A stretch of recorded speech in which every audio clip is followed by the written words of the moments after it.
Manji getukuletede olunaku olwaleero tula kalira oli ku Newspark channel webale kujja kumirako webale ku subscribinga era webale kuba nti olaba amawulire gaffe. Amawulire gatufuna wano ku Newspark channel galaga nti omuyimbi omututumufu mu ggwanga lyattu Uganda ayitibwa Edilisa Musuza bangi gwe mumanyi nga Eddie Kenzo agenda kuba nti yatandika okuddukanya management y'omuyimbi Grace Kani. Jukira nti omuyimbi Grace Kani ebintu bibadde tebitambula bulungi yenga ye aina eddoboozi naye oba oliawo tannabeera namukisa mu kisaawe kino eky'okuyimba. Kakati amawulire getufuna galaga nti Grace namuwulya gwe mumanyi nga Grace Kani, Eddie Kenzo oba management ya Eddie Kenzo yegenda okubanga ye mutwalo banga ye muvunaanyizibwako. Twagala bambi okuba nti tuyozayoza Grace Kani olw'essanyu eringi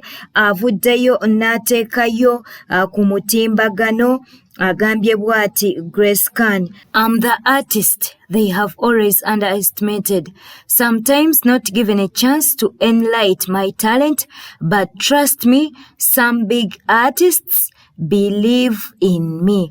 And this time round, I'm taking this opportunity to thank you, my dear Papa Eddie Kenzo, for paying all my studio fees and your advices. Indeed, oyagaliza sijja kuswaza. Bwatyo Grace Kani bw'ataddeyo ku mutimbagano. Nenga bwomanyi mukwano wali essanyu ate tewabula nnaku waliwo abavuddeyo mu comments ne babeera nga babuulirira Grace Kani. Waliwo avuddeyo n'amugamba nti bamuyise Mark Daniels n'agamba nti osobola naye olina attitude gye weetaaga okuba nti no okyusa. Oyo yabadde Mark Daniels. Ate era Mukoza Faluku agambye nti Grace Kani kale oli wa kabi naye mwana naye okaabira kagaayi akatalina na kyekali. Bw'atyo ye Mukoza Faluku bw'amugambye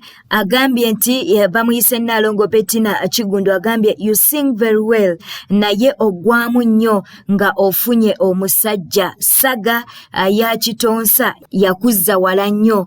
Look at Chosen Becky, she's far away, sometimes weeyisanga ayonka si mu bubi. Abo be bamu ku bawagizi ba Grace Kani bambi abadde avuddeyo n'abanga ateekayo obubaka olw'essanyu eringi nga yeebaza omuyimbi Edilisa Musuza bangi gwe mumanyi nga Eddie Kenzo olw'okumusasulira ssente za studio ate era n'abanga agenda kumukwasizaako ensonga zino ez'okuyimba. Eyo nga tuvuddeyo mukwano munnamateeka Hassan Male Mabirizi Kiwanuka avuddeyo n'atwala President wa National Unity Platform Honorable Robert Kyagulanyi Ssentamu amanyiddwa nga Bobi Wine mu kkooti Yallow Development Center. Ono nno agamba nti Bobi Wine yafuna diploma eya music and drama mu Bukulupya okuva mu Makerere University ku Machuwa entry. Ono agamba nti Bobi Wine yali taweza myaka 25 omuntu kwayina okuba nti no ayingirira ku Machuwa entry okuweererwa gavumenti era nga Mabirizi oba munnamateeka Mabirizi ayagala diploma ya Robert Kyagulanyi, ayagala ne Robert Kyagulanyi abeere nti asasula gavumenti sente ze yamusasula okumusomesa. Naye eza national ID nga ziraga kyana mu ebi. Akati ne mpandika Makerere University n'egigamba ento kubikwata ku mizo Kyagulanyi. Makerere yasooka ne yeerema paka bwe najwa waabire Mmengo. Naye yabanji waabidde n'empe ebiwandiiko ebyasooka eraga nti Kyagulanyi yayingire Makerere mu 2002 ku Machuwa entry waliwo yayingiranga ng'omuntu omukulu nga era natula ebibuuzo ebyo mu March 2002 n'abiyita ne bamuwa ekifo ku gavumenti nga yemuweerera n'asoma diploma mu music ne dance ne drama. Lero kyagwa ne ngamba University of Makerere mumbuulire kati bisaanyizo ki omuntu byalina okuba nabyo mu 2002 okusoma Machuwa kuba obwongo bwange tebukkiriza nti omuntu w'emyaka 2 nga ye mwamuwandiika olw'okuluma naye nga bw'agamba era ayinza okugenda nga Machuwa wa Makerere. Makerere University mu March omwaka gw'oyinziramu engamba nempa amateeka agali obuseere ebiseera ebyo omuntu okufuna machuwa yalina okubanga takka wansi wa myaka 25 egy'obukulu ate ng'amaze emyaka 5 nga tasoma ng'avudde mu kusoma kuno kwa bulijjo.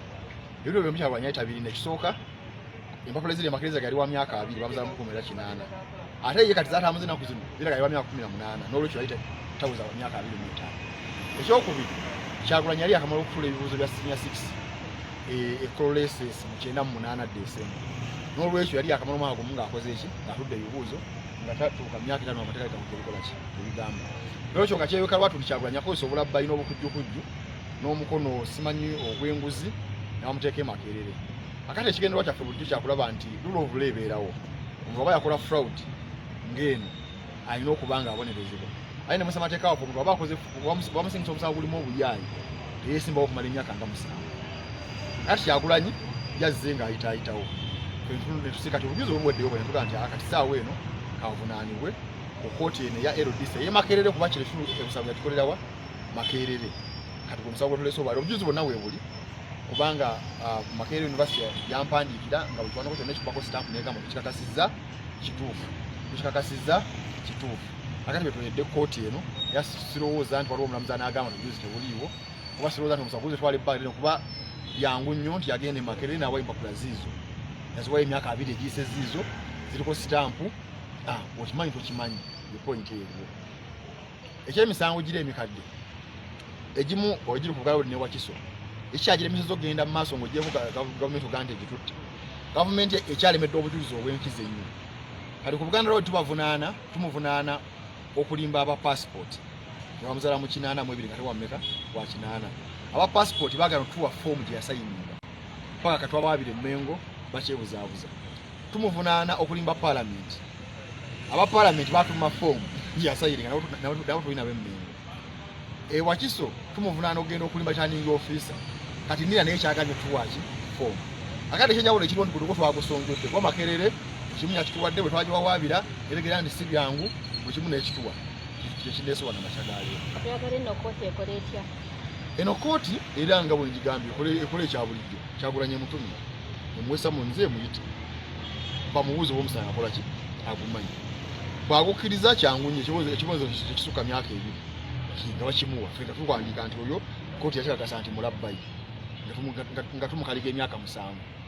Bwagamba tagumanyi obujulizi nga tubukola ki tubuleta nze kennyini ebbaluwa baazimpa ziri mu oligino baazimpa neera baba tebamatidde nga kooti tugisaba etumye academic register waawa we Makerere takyukanga ne waba yakyukibwa tubukola ki gyebiri ajja kakasa ebintu balina mu fayiro ne Kyagulanyi emyaka gye yalina oba mwere ekifo oba yali asobola okukikola ki okukifuna.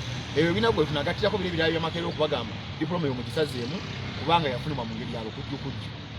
Bwe tugendako ew'omuyimbi Fiki Fameka amawulire gayinza okuba nti nno si malungi oluvannyuma lw'akatambi ak'obusegu okuba nti kaafulumye ng'akatambi kano kigambibwa nti omuntu alimu ye Fiki Fameka. Kaakati nno bbanga sidde ne bannayuganda babadde baakamala okuba nti bafuna akatambi ak'omukozi wa NTV amanyiddwa nga Andrew Kabura era ng'ono ye mwagalwa oba ye mwami wa Flavia Tumusiime. Kaakati ate Fiki Fameka wiikeeno eyinza obutamutambulira bulungi oluvannyuma lw'akatambi kano akaafulumye. Naye olw'okuba nti nno gavumenti ya Uganda ng'eyita mu tteeka erya anti-pornography law baagana okuba nti no tuteekayo obutambi buno obw'obuseegu.